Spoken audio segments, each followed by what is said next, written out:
sawamata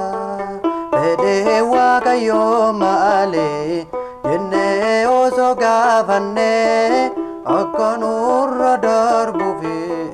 Jireenyi gooftaan qabne Waaqayyo dhabeen beeku Irree bakka namoota Dukkana kana keessa Ijoollee sawamata Bede Waaqayyo maali Jenne oso gafanne Akka nurra darbuufi Jireenyi gooftaan qabne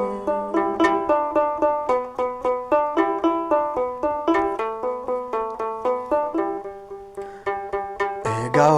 obboleessa koo Meegaa fiinsi gaafadha Egaa obboleettii koo Meegaa fiinsi gaafadha Osoo gooftaan kee dhufee balbala kee rukute Ni bantaa firee asii Dammayitee ribokooti Waaqayyo dhabeen beeku Irree bakka namoota Dukkana kana keessa Ijoollee sawamata Fedhii Waaqayyo maali Jennee osoo gaafanne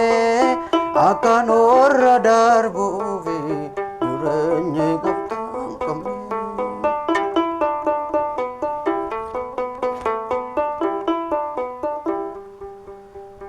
Osoo baantee keessa balbala isaa laphee kee Si kunuunsa ol seene Yesuus nyaachisa Inni ilaaltuu nawwituu Egaa harka namoota